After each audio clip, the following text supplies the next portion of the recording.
in the interview room. Hey, Russ, Melo just said something to the effect of when close losses continue to happen, there can be a tendency for there to be carryover. Not every game, not every time, but how do you fight against something like that when you guys have been in a lot of those games and haven't come out in the way that you want to? You watch film, you figure out how, if and when you're executing the right way, you're getting shots that you want to get, getting stops. It kind of goes and varies game by game if that's something that you kind of look forward to or look at. And Frank had pointed out that Houston isn't the best team in terms of defending the rim, and you were really able to get inside and take advantage of that for a while. When the overtime period came, did some of that go away, or was Houston just hot? What did you see in the final session as a team? Yeah, they made some big shots. Simple as that. Russ, this is your highest scoring game since in Charlotte. That was another game you guys had the last look. You had a chance to win tonight as well, and last look in regulation. Does it make it harder in these games when you're doing well, you're scoring and you're having some rhythm, and the team isn't able to win the game? Yeah, that's ultimately the goal, is to win the basketball game, regardless of, whatever stats there may be. And that's always been my mindset, is making sure that we can win the game. And if we don't win, it's unfortunate. I just try to find ways how we can take some good, from games like this and kind of, continue to move forward. Russ, kind of knowing that it's hard to win in this league any night, and I don't mean any disrespect to Houston, but that's a team that eyes are way down the road. They're 30-plus games under 500, and you guys played like that offensively. How disappointing is it to leave this building with a loss, considering all of that? It's easy to say their eyes. Like, you can't say that as individual basketball players. They're going to compete. They play the Lakers. They're gonna compete there. They're not worried about, regardless of what happened to them a month before, 2 weeks before.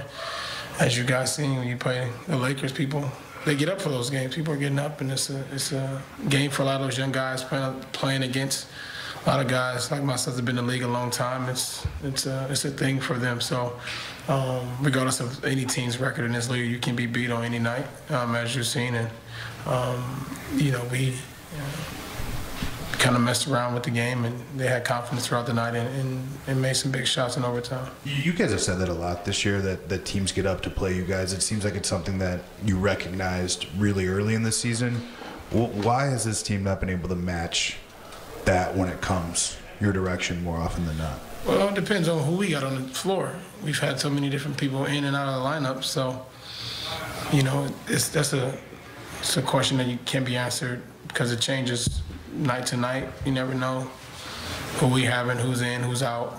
So, Russ, considering the nature of this one and the way the fourth quarter went down, you personally, do you replay those plays in your head? Not necessarily even yours, just the consequential possession by possession, or is it a different process? I'm just curious, how, when you walk away from this one, what does your mind dwell on? I watch the game, and I watch it and see how, number one, I can be better, and then figure out how we can be better as a team. So I'll look at it and see kind of what and if we had, good defensive possessions, good shots, whatever that may be.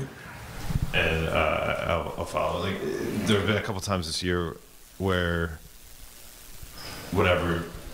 for whatever reason, I guess you could say your back was against the wall or whatever. That's not the best analogy, but you had the Indiana game, yeah, and then you had the Indiana game where they played really strong. The other night in San Antonio, you opened up about what you and your family got tonight really strong. Do you think there's any correlation between those things?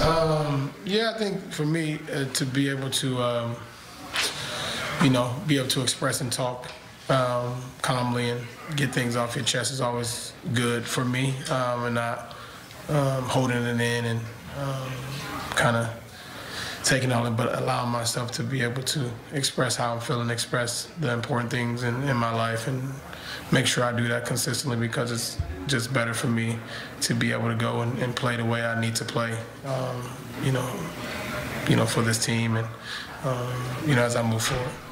Russ, you just said a few minutes ago something to the effect of, you guys messed around with the game and hanging in. What does that mean when you say mess around? Like, is that a lack of seriousness? What is just a lack of things like, we gave up 32, 36-point quarters first and second quarter, which is a lot of points. They're a high-paced team, but if we want to win the game, we can't give up those type of, second half was better, 29-23, but at that time now, guys got a little confidence, guys made some shots, so now when guys not making threes or whatever they may be, they will make them.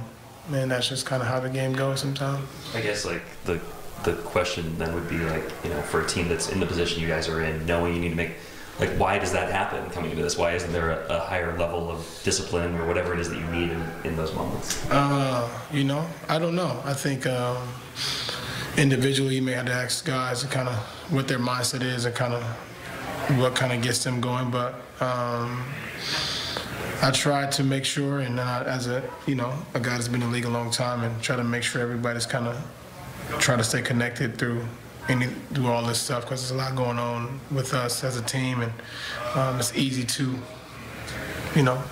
spread out and not trust each other. So I think the biggest thing is just constantly standing in all the guys' ears, that we can still find ways to be able to stick with each other and have each other's back. All right,